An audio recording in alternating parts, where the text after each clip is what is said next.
हजरत अम्मार फरमाते ने अतानी जिब्रील फकुल्तु लहू या जिब्रील हद्दिसनी बिफदाइल उमर इब्नुल खत्ताब फिस्समा। नबी पाक सरकार फरमाते ने ए अम्मार मेरे को हजरत जिब्राइल अमीन आए ने, मैं जिब्राइल नू फरमाया ए जिब्रील मैनू उमर बिन खत्ताब दे फजाइल सुनाओ जड़ियां आसमान च उमर दियां शाना लिखियां ने, मैनू उमर दियां ओ शाना बयान करो। हजरत जिब्राइल अमीन फरमाते ने या मुहम्मद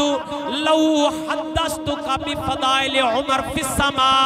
मा लबिसा नूहुन फी कौमिही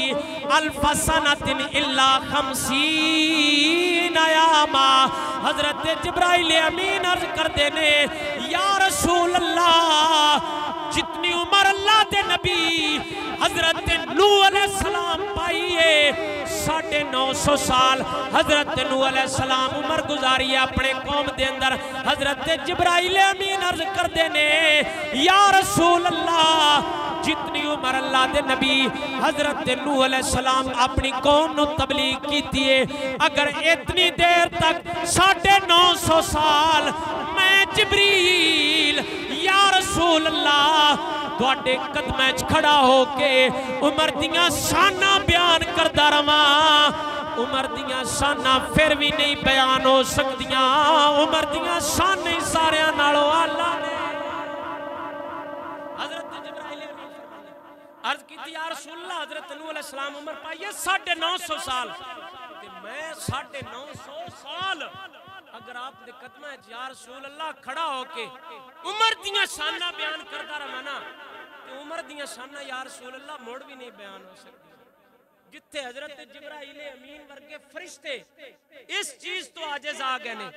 कि असी हजरत उमर दियां शाना बयान करिए, फिर साडी की हैसियत है, असी की बयान कर सकने हजरत उमर बिन खत्ताब दे बारे। महज अम्मा आयशा सिद्दीका रज़ियल्लाहु ताला अन्हा आप सरकार दा फरमान है, आप फरमानिया ने ज़य्यिनू मजालिसकुम बिज़िक्र नबी सल्लल्लाहु ताला अलैहि वसल्लम व ज़य्यिनू मजालिसकुम फी उमर इब्नुल खत्ताब रज़ियल्लाहु ताला अन्हु। अम्मा जी आयशा सिद्दीका उम्मुल मोमिनीन आप फरमानिया ने अपनी मजलिसां नू नबी पाक सरकार सल्लल्लाहु ताला अलैहि वसल्लम दे दरूद नाल सजाओ, अपनी महफिलां च हुजूर ते दरूद पढ़िया करो, ते सिर्फ हुजूर ते दरूद ना पढ़िया करो, अम्मा पाक फरमादियां नाल उमर दियां शाना बयान कीता करो। व ज़करा उमर फताबल मजलिस जिथे उमर दा जिक्र होवे अल्लाह उस महफिल नूं पाक कर उमर दे जिक्र दी बरकत नाल अल्लाह उमर दे जिक्र दी बरकत नाल लोगों दी मजलिसां नूं पाक कर छड़दा है। और ये हर मोमिन दा मुसलमान दा शेवा होना चाहिए कि हजरत उमर बिन खत्ताब दी सीरत तो पढ़े, हजरत उमर बिन खत्ताब दियां शाना बयान करे, क्योंकि असीं गैरां दियां गल्लां ते सुनदे नहीं, असां ते ओ कुछ ही बयान करना है जो अल्लाह ने कुरान विच बयान फरमाया या हबीब खुदा ने अपनी जुबान नाल